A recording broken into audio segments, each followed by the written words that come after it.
राजधानी में भीषण आंधी तूफान से कई इलाके प्रभावित हुए, जिसको देखते हुए मौके का जायजा लेने के लिए कलेक्ट्रेट और एसएसपी निकले। प्रत्येक स्थानों पर पहुंचकर उन्होंने समस्याओं का निस्तारण किया और मोहल्ले में पहुंचकर आम जनों की समस्याएं सुनी।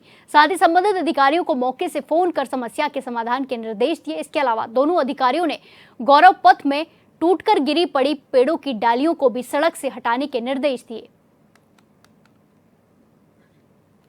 ये तस्वीरें आपको दिखाई जा रही हैं, जहां कलेक्ट्रेट और एसएसपी ने प्रभावित क्षेत्रों का दौरा किया है। आंधी तूफान से प्रभावित इलाकों का दौरा एसएसपी और कलेक्ट्रेट ने किया, जिसके बाद अधिकारियों को निर्देश दिए गए।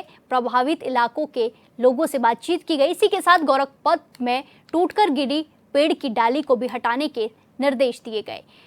ये बड़ी खबर आपको बताई जा रही है, जहां संबंधित अधिकारियों को भी फोन कर समस्या का समाधान के निर्देश दिए गए हैं। इसी के साथ गौरव पथ में टूटकर गिरी पेड़ों की डालियों को हटाने के भी सड़क से निर्देश दिए गए हैं। तस्वीरें आपको दिखाई जा रही है, जहां आंधी तूफान से कई इलाके प्रभावित हुए, जिसके बाद कलेक्टर और एसएसपी ने प्रभावित क्षेत्रों का दौरा किया, जनता की समस्याओं को सुना और कई समस्याओं का मौके पर निस्तारण किया।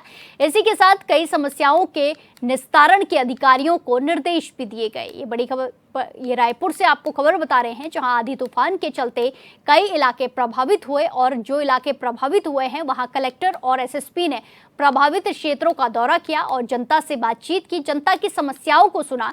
इसी के साथ अधिकारियों को समाधान के निर्देश भी दिए गए।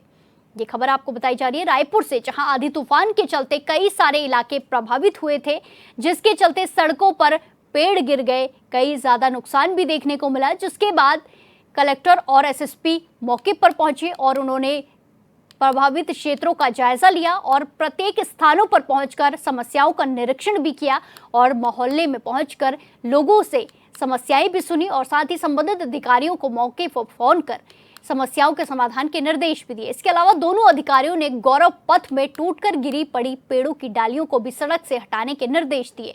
ये खबर आपको रायपुर से बता रहे हैं, जहां आंधी तूफान के चलते कई इलाके प्रभावित हुए और कई जगह पर पेड़ गिरने की खबर सामने आई। कहीं आंधी तूफान से कई लोगों का नुकसान हुआ, जिसके बाद कलेक्टर और एसएसपी मौके पर पहुंचे और प्रभावित क्षेत्रों का जायजा लिया, दौरा किया, निरीक्षण किया गया, जनता से उनकी समस्याओं को भी सुना और कई शिकायतों का मौके पर निस्तारण किया गया। कई समस्याओं का मौके पर निस्तारण किया गया। इसी के साथ कई समस्याओं का अधिकारियों को निर्देश दिया गया कि इन्हें जल्द से जल्द निस्तारण किया जाए, इनका समाधान किया जाए। ये खबर आपको रायपुर से बता रहे हैं। तस्वीरें आपको दिखाई जा रही हैं, जहां आंधी तूफान के चलते काफी नुकसान हुआ था। इस खबर पर ज्यादा जानकारी के साथ सीधे जुड़ेंगे संवाददाता राहुल सेन से। राहुल, जिस तरीके का ये मामला सामने आया है, आंधी तूफान था, जिसके बाद कई जगह पेड़ गिरे और कई नुकसान भी हुआ है, फिर इसके बाद कलेक्टर और एसएसपी मौके पर पहुंचे, समस्याओं का समाधान का निर्देश भी दिया है, क्या कुछ अपडेट है अब?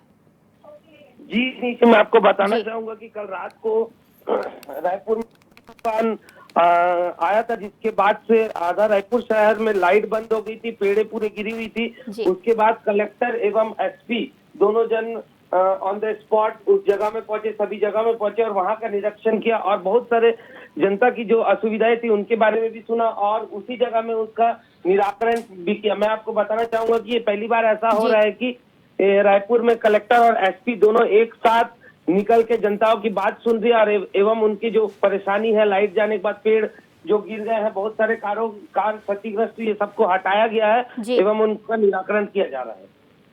जी बिल्कुल राहुल, जिस तरीके से यहाँ पे आंधी तूफान आया, जिसके बाद कई सारे इलाके प्रभावित हुए, ऐसे में आंधी तूफान के समय में देखा जाता है कि लाइट की समस्या भी होती है, इलेक्ट्रिसिटी काट दी जाती है। ऐसे में क्या कुछ इलाके का अब माहौल है, प्रभावित इलाकों में क्या इलेक्ट्रिसिटी पहुंच पा रही है? देखिए, मैं आपको बताना चाहूंगा कि जो प्रभावित इलाके थे, बहुत सारे प्रभावित इलाकों में भी इलाके हैं जहाँ पे पूरे लाइट पूरे टूट चुके हैं, पूरे जो लाइट की जो मेन तारे जाती है वो सब टूट चुके हैं। तो विभाग द्वारा, बिजली विभाग द्वारा भी इनकी मरम्मत की जा रही है एवं सुचारू रूप से फिर से राजधानी को चालू किया जा रहा है। प्रशासन का कहना है कि आज शाम तक ये सब फिर से पहली तरह राजधानी फिर से शुरू हो जाएगी। जी बिल्कुल, धन्यवाद राहुल हमारे साथ जानकारी साझा करने के लिए।